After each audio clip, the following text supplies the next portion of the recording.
Salut chers amis en Jésus-Christ. Nous sommes heureux et pleins de joie de vous parler et de vous écouter. Nous avons vécu des bons moments ensemble à travers ce réseau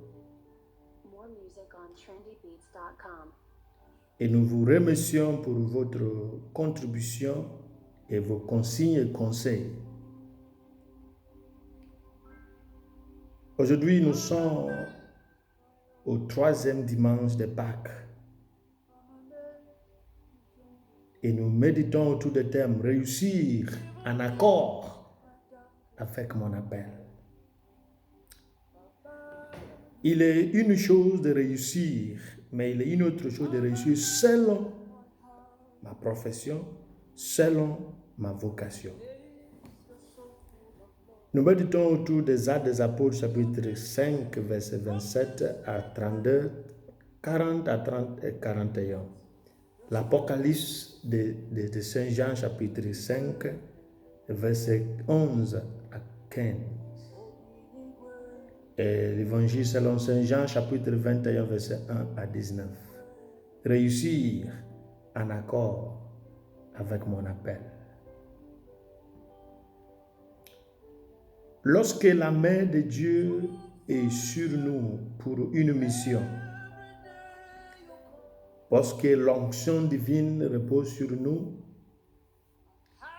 nous pouvons faire tout ce qui est humainement possible, mais on ne peut jamais dire que nous agissons selon la volonté de Dieu que lorsque nous agissons et nous nous soumettons à la règle du mandat de notre appel. Lorsqu'un enseignant est célébré hors de l'enseignement, il a réussi, mais non pas selon sa profession.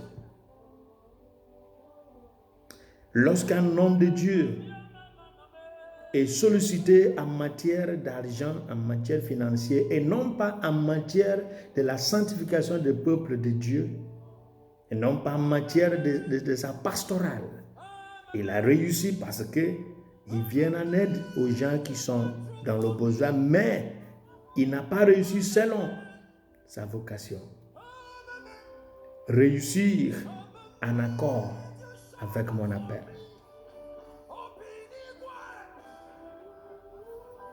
Réussir en accord avec mon appel. Trompé par Pierre, je veux dire, les disciples qui ont abandonné leur nouveau poste d'être disciples, nouvelle vocation, sont allés à la pêche, mais ne pouvaient pas attraper ou pêcher des poissons pour se nourrir en dehors de leur ministère. Et ce nouveau ministère, c'est le ministère de la conquête des âmes pour le royaume.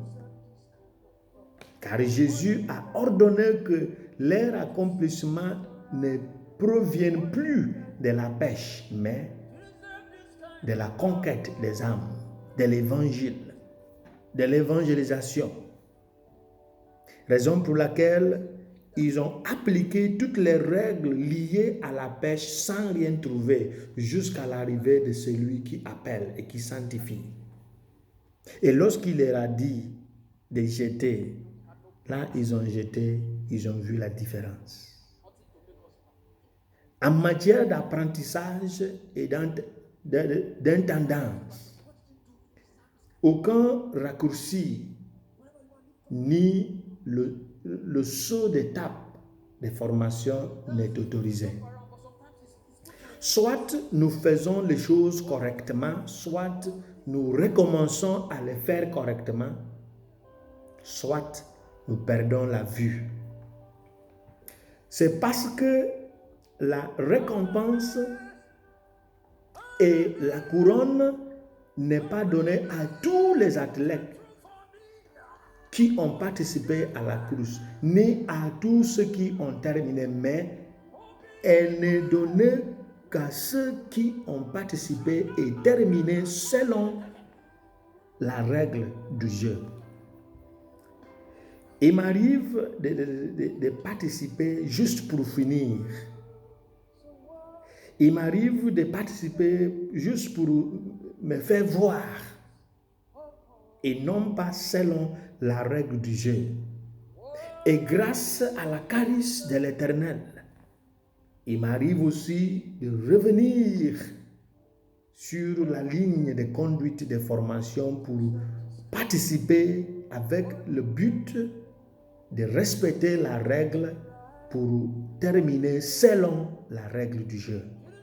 Quant à vous, comment participez-vous? Juste pour terminer ou vous participez selon la règle du jour ou du jeu? Pierre, qui a appliqué la règle du raccourci en reniant Jésus 3 fois, avait besoin de retourner à la maison de formation pour appliquer la bonne et la seule règle, celle de la confession de Jésus en toutes circonstances. Et cela explique la triple question et la profession d'amour par laquelle Jésus l'a renouvelé, l'a réétabli et a renouvelé son mandat, tout en lui disant: nourris, prends soin de mon troupeau, de ma brebis, parce que il a corrigé l'erreur commise en voulant suivre la règle du raccourci. Et cela me pousse à dire que la conviction doctrinale est l'une des preuves ou des motifs de la puissance de la résurrection. Le tombeau vide n'a rien à voir avec ma foi. Les apparitions que Jésus a faites, c'est entre lui et les disciples. Mais il y a un aspect qui a quelque chose sur nous. Jésus a dit que l'Esprit Saint sera envoyé après qu'il soit monté. Il est ressuscité, il est monté et l'Esprit Saint a été donné, ce qui justifie qu'après sa mort, il est ressuscité. Après sa résurrection, il est monté. Et vu que nous avons reçu l'Esprit Saint qui nous donne l'audace de croire en celui qu'on ne voit pas et de prier en son nom et les choses se réalisent, je suis convaincu que vraiment c'est lui qui était mort et ressuscité et qui est monté aussi et qu'il a envoyé son esprit et qui habite en moi et en vous. Et cela explique l'audace de Pierre qui a dit: nous devons obéir à Dieu plutôt qu'aux hommes. Le Dieu de nos pères a ressuscité Jésus que vous avez tué. Dieu l'a élevé à sa droite comme chef et sauveur. Et nous sommes témoins de ces choses. Je ne suis pas témoin de la tombe vide. Je ne suis pas témoin de ces apparitions. Je ne suis pas témoin de ce que Pierre a dit, mais je suis témoin de l'influence de la Pentecôte, qui est un signe, qui est une promesse, qui vient après sa résurrection. Et vu que je suis témoin de cette influence pentecôtiste, je dis que Jésus est ressuscité. Et cela me pousse à dire: quand tout a été fait, sauf ce qui doit être fait, on peut tout gagner, sauf la couronne. Que Dieu, qui est notre Père, nous donne la grâce de suivre le mandat et sa règle du jeu pour réussir selon notre appel. Qui nous bénisse au nom du Père et du Fils et du Saint-Esprit. Amen.